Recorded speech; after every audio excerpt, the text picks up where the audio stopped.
বাইরে দল কিন্তু ক্ষমতায় আসে, বিএনপি কিন্তু ক্ষমতায় আসে নাই। আরেকটি প্রশ্নের উত্তর দিতে পারবেন না যদি বলি বিএনপি সরকারি দল, বিরোধী দল, বিএনপি কি এই প্রশ্নের উত্তর দিয়ে দিতে পারবেন না। রাজনৈতিক কোন অবস্থানে আছে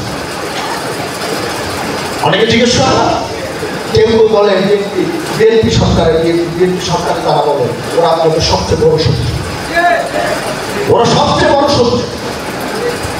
বিএনপি হলো এমন জায়গায় আছে, পরিষ্কার কথা, বিএনপি উপরে নির্যাতন করতে করতে করতে করতে দেশের সব মানুষ ছাত্র জনতার অভ্যুত্থানের মাধ্যমে স্বৈরাচার পতন হয়েছে। তারপরে একটি অন্তর্বর্তীকালীন সরকার আছে, বিএনপির লড়াই চলমান আছে। বিএনপির একটি সফলতা আমরা অর্জন করেছি স্বৈরাচার পতন, আরেকটি সফলতা অর্জন করেছি আমরা দেশনেত্রী বেগম খালেদা জিয়ার মুক্তি। আর বাকি দুটি সফলতা অর্জন আছে, একটি হলো তারেক রহমানকে শোষণ নামে এদেশের মানুষের মুক্তির দিশারি যে তারেক রহমান, মুক্তি আন্দোলনের অবিসংবাদিত নেতা যে তারেক রহমান, তাকে শোষণ মানে দেশে ফিরিয়ে আনতে হবে।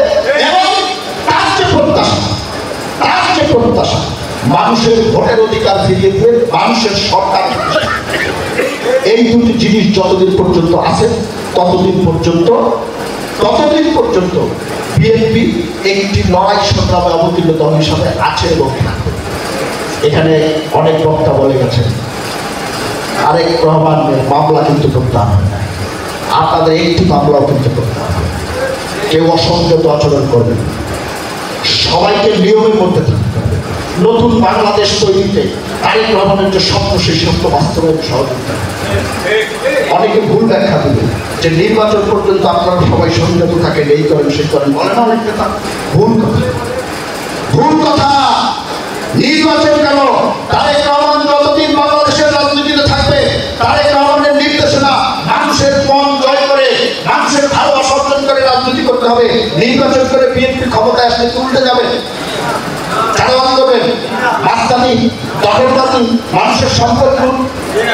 ব্যাখ্যাটা কিন্তু এরকম না যে এখন একটু ঠান্ডা হয়ে থাকে, বিএনপি ক্ষমতায় আসলে ঠিক আছে, আগে যা করছে তাই, আওয়ামী লীগ যা করছে বিএনপি চলতে করছে, আওয়ামী লীগ যা করেছে বিএনপি ওইটা কখনই করছে, সেটা বিরোধী দলে থাকুক আর সরকার থাকুক। তারেক রহমানের নেতৃত্বে কখনোই ওই কাজ হবে।